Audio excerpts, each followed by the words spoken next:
Здравствуйте, дорогие читатели! Сегодня у нас в гостях поэт, журналист, член Союза писателей России Елфимова Анжелика Геннадьевна. Разговор у нас сегодня пойдет о литературе, творчестве и поэзии. Здравствуйте. Анжелика, а когда вы начали писать свои стихи? Вопрос, конечно, интересный. Никогда не занималась вот таким самоанализом, когда начала, не знаю. Я всегда говорю, что у меня был какой-то момент, я училась еще в училище, сейчас вот колледж искусств, тогда училище музыкальное называлось. И один раз я, кстати, в Карткиросе приехала на автобусе, вот Карткирос, мне нужно было дальше в Маджу ехать, и я выхожу с автобуса, стою на остановке и чувствую, как вот на меня сзади там хлынет вот этот вечер, и я понимаю, что мне что-то у меня там внутри, что-то там торкнуло, да, скажем так. И вот я хотела передать вот те чувства, которые я услышала, почувствовала, но не умела. Поэтому до стихов еще было достаточно много времени. Ну, а потом как-то начала в училище, опять же в училище писать. Видимо, музыка меня, может, натолкнула или что-то такое. Ну, конечно, это где-то, я в училище ушла в 15 лет, ну, где-то, может, в 16-17 лет, вот только так. А, конечно, в школе там учителям что-то вот мама, собака, ну, обычные такие темы, да, детские. Хотелось писать, но вот так у меня блокнот был, я помню. Ну, это в училище, да, училище, я помню очень хорошо, у меня первая огромная такая поэма на русском языке. Почему на русском? Потому что разговаривают там все на русском языке вот в эти годы, боялись слово сказать на родном. Даже мы знаем, что вот вы коми, я коми, да, студенты, студентки, сидим и разговариваем на русском, потому что, чтобы не вызвать смех, скажем, у тех, кто рядом сидит. Вот поэтому, да, показывала, у меня прекрасный преподаватель по хору был, Наталья Георгиевна Ростова, и вот ей показывала, она мне очень нравилась, такая добрая, такая открытая, сердечная, и вот я ей показывала, а она, в свою очередь, показывала какой-то там знакомой журналистке. Ну, мне говорят, хорошо, да, пиши, я много писала, а потом, ну, вот это на русском языке первые стихи были. Значит, вы сейчас пишете на каком языке, но первые стихи у вас были на русском языке. Я лет 10 писала на русском языке, я очень долго писала на русском языке, вот поэтому, когда я пришла в коми-литературу, мне говорят, что вот пришел уже как бы сформировавшийся поэт. Никто не видел, как я росла, какие у меня первые пробы пера на коми-языке было, и вот, а это все на русском было. А потом опять же, вот все вот, с Карткиросом вот связано, да, как замечательно. А вот когда Александр Васильевич Суворов приезжал сюда, я как раз работала в газете «Звезда», говорит, ну, формируйте там типа Елфимова, да, типа коми. Почему на коми не пишешь? А как-то даже не задумывалась, что можно. Да, терпела, искала слова, у меня куча словарей, когда я писала на русском языке, было очень трудно было подобрать слова, потому что они не родные. Вот русский язык для меня был не родной. А вот потом он как бы, вот и этот разговор подтолкнулся с Александром Суворовым. Потом, опять же, я всегда говорю, экономическая социальная ситуация поменялась, стали, да, возрождаться. Коми-войтер стал возрождаться, коми какое-то сознание, коми-интеллигенция стала возрождаться. И, видимо, вот это тоже подтолкнуло меня вот писать на родном языке. Поэзия – это слова, которые выходят из души. Надеюсь, из души. Чем и как вы вдохновляетесь? Ой, раньше, вот когда работала в газете «Звезда», вдохновляла дорога от дома до работы, с работы домой, вот на автобусе там, или на машине, все время вот почему-то вот дорогами. И у меня очень много стихов про дорогу. Да. А потом, ну как Ахматова говорит, знать, без какого ссора порой слагаются стихи, но не знаешь иногда. Идешь по дороге, и бац, какая-то строчка приходит, а иногда месяцами ничего нет. А вот сейчас в последнее время уже, ну, немножко же все равно меняется, да, мировоззрение человека и ну, с опытом, может, там, с жизненным и каким-то творческим опытом. А теперь вот чувствую, у меня стихи собираются во рту, слова. Я чувствую, значит, что-то прорывается. Вот нет, какое-то время нет ничего, а потом какое-то слово, как вот прям хочется вот потом избавиться, не буду говорить такое слово, как пуплю, да, вот хочется, я думаю, ага, зреют стихи, значит, что-нибудь будет. Обалденное состояние. Давайте вспомним вот год, когда вы в первый раз увидели свою публикацию в газете, журнале, где это было? Это в газете «Звезда» было. Какое было у вас впечатление? Ну, конечно, там я показывала знакомым, но очень стеснялась, что скажешь, что... Ну, они ничего не говорят, ну, типа, молодец.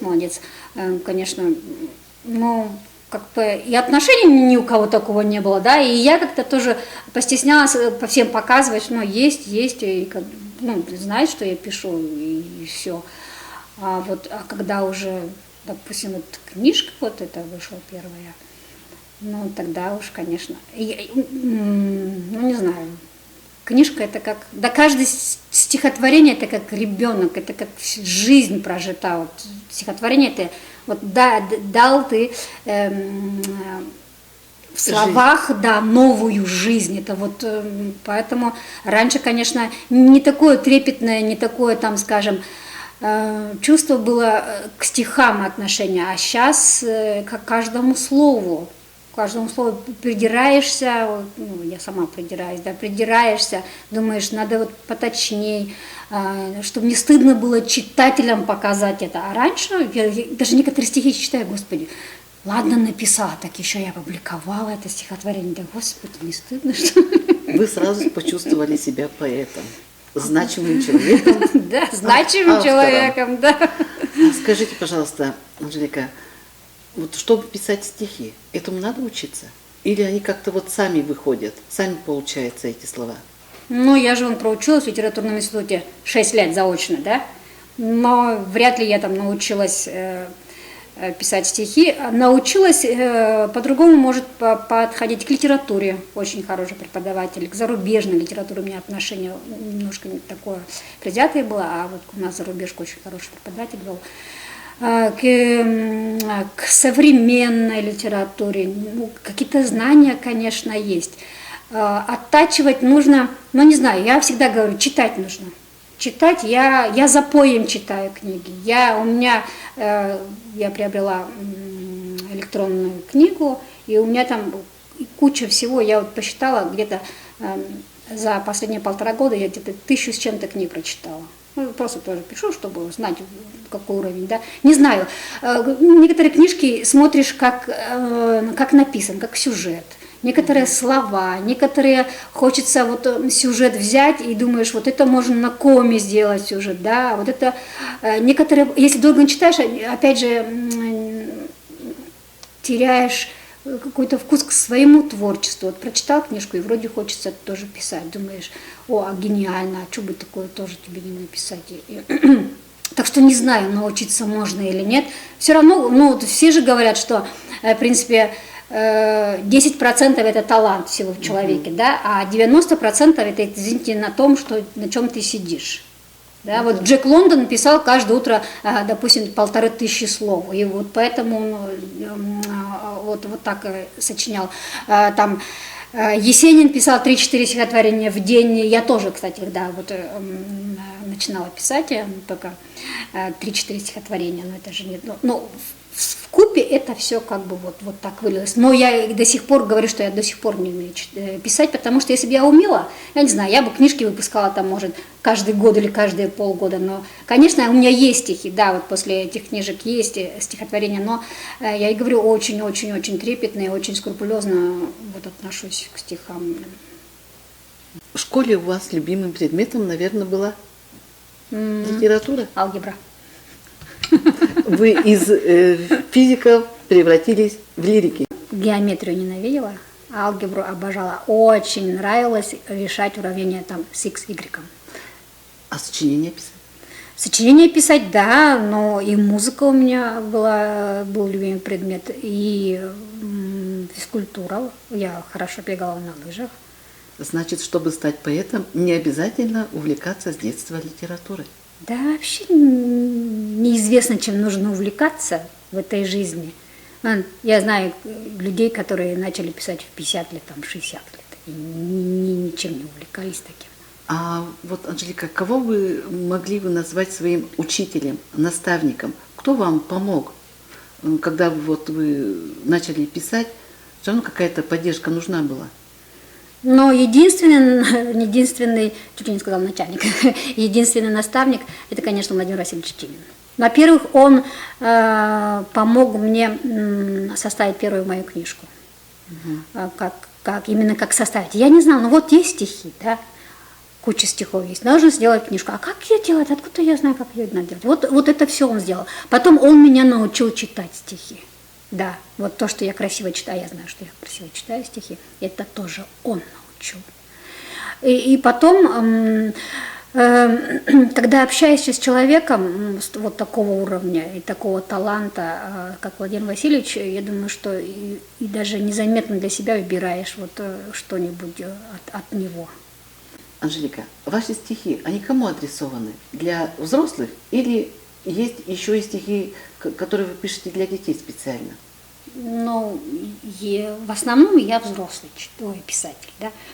Но есть некоторые стихи, которые хочется писать детям. Но, смотрите, тут, конечно, и многие говорили и говорят, что детям нужно писать так же, как взрослым, да, но в 100 раз лучше, да, поэтому если ты написал стихотворение для взрослого человека, он не понял, это его проблема, как говорится, да, это не мои проблемы, ты там, вникай, а если ты написал ребенку, и он не понял, то это уже мои проблемы, поэтому, конечно, я не скажу, что я прям огромный поэт детский, да, но есть несколько, и я думаю, что даже неплохие. А как получилось, что вы занялись переводами? Что вас подтолкнуло? Я знаю, что в Национальном музыкальном театре в 2018 году шла премьера Шуйгун. Шуйгун. Да, по пьесе Лескова. На самом деле тут две переводческие дороги, да. Одна связана конкретно с театром, вот именно с театром, с Национальным драматическим театром нашей республики. Тут как бы заказы идут. То есть Светлана Евгеньевна, вот как-то она нашла меня, да, понравилось ей. И, конечно, первый перевод это был, опять же, Александра Суворова, про которую я сегодня уже рассказывала. Это «Сексот». Сейчас они назвали особенности национальной охоты. Вот, да, это немножко такой сатирический, немножко вот как бы, может, даже не моя стезя. Ну вот попросили перевод, я честно отработала этот перевод. А «Шуйгун» это уже, конечно, комедия, это сатира, юмор, это, конечно, было огромное удовольствие переводить. Естественно, не по пьесе Лескова, но я эту пьесу написала в своем 25-м, 26-м году, может даже в 24-м, Евгений Замятин. И вот как раз вот через это, что интересно, я попыталась туда, конечно, национальный колорит, комик-колорит, чтобы было понятно, что для нашего зрителя немножко. Да. А потом с театром вот сейчас у них премьера есть «Тешь тыжгаш» 1 и 2. И вот там монологи, там, скажем, переводы песен на каком языке, это тоже работа. А есть другая работа, переводы наших поэтов, допустим. Поэтому, когда мне нравится стихотворение нашего русского поэта, и мне хочется его перевести на какой язык, я хочу понять, как он звучит на каком языке, и чтобы человек, который умеет читать на каком языке, посмотрел и понял, что вот на русском также и на коме можно также писать. Вы пишете на ком языке, да? Но я знаю, что у вас есть переводы на русский язык. А кто занимается переводами ваших стихов? В основном, когда я работала, скажем, в Союзе писателей, мы сидели с Андреем Поповым друг против друга, Поэтому он в основном занимался. Хорошие переводы, мне очень нравится, потому что Андрей очень глубокий поэт, очень глубокий. Прекрасные переводы у Владимира Цивонина. Вот, мы там немножко постоянно так позанимаемся, опять время проходит, опять. Вот «Царство небесное» двум поэтам, прекрасным тоже поэтам нашим, это Алексей Ивлев. Наверное, первый перевод, может быть, вот у Цивонина был перевод, а потом Алексей Ивлев и, конечно, Игорь Вавилов. Но Игорь Вавилов это удивительный человек, во-первых, он сам коми, мама у него коми, кстати, до сих пор общаемся с мамой его. Но переводы, конечно, оригинальные. Да, я готовлю книжку, в этом году она мне должна выйти как раз с переводами. Мне хочется, чтобы мои друзья, там, не знаю, читатели, почитатели, и знали меня, которые не разговаривают, не говорят на каком языке, знали меня, какие стихи пишу. А с другой стороны, мне хочется показать и наших поэтов, которые прекрасно переводят, да, прекрасно. Я знаю, что вы любите всегда чему-то учиться новому, что-то узнавать. А не пробовали ли вы писать прозу? Учиться новому? Да, вот я поступала в магистратуру, да бросила быстренько, так что не очень-то мне хочется новому учиться, вернее, да. Пробовала прозу, но прозу это очень-очень-очень сложно, потому что вот я уже сказала, что стихи это жизнь, да, маленькая жизнь, а тут надо вот каждое выверенное слово, 8 строк, а прозу нужно, да и в прозе, оказывается, там немножко другие свои правила. Правила, да, законы немножко, особенно драматургия. Я даже не очень прозу, прозу-то, может, и можно там, я пишу-то иногда там, какую-нибудь сказку напишу, какой-нибудь рассказик, а вот хочется взяться за драматургию, за нашу, а вот сяму не хватает. Анжелика, наша беседа – это о поэзии, о творчестве. Я предлагаю вам прочитать свои стихи. Ждем. Я почитаю с бумажки, потому что давно действительно уже не выходила на публику, и чтобы не спутаться. Прочитаю стихи с переводами.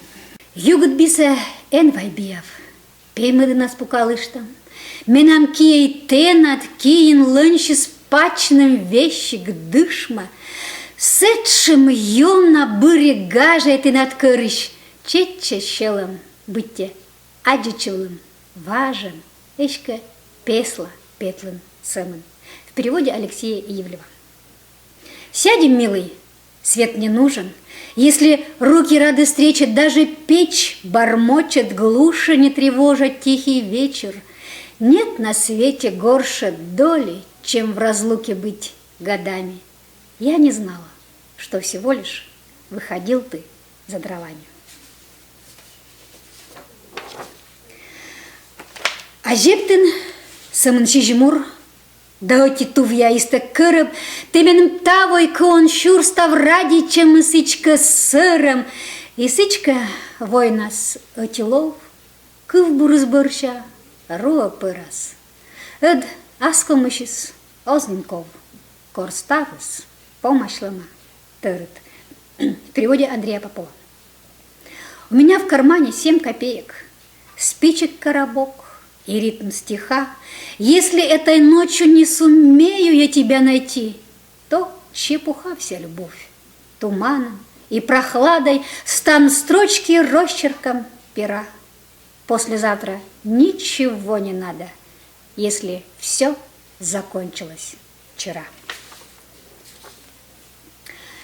Лёмы зершис дубалыс, сычка пелыши юммис, кодымые шуавлы, бытков пэрис нюма, кодымые стунавлы, буры сэмэн инес. Паны длоктыш, сулавлы, кысья шуттатчины. В переводе Володи Цивонина. Даже в дни ненастные не ищу печали, и слова пристрастные ласковее стали, а пугалит, Боже мой, а судьба не злая. Улыбнусь прохожему, счастья пожелаю. Спасибо, Анжелика, за стихи. А нашим читателям я предлагаю познакомиться с творчеством Анжелики Геннадьевны более подробно, прочитать ее сборники. Всего доброго.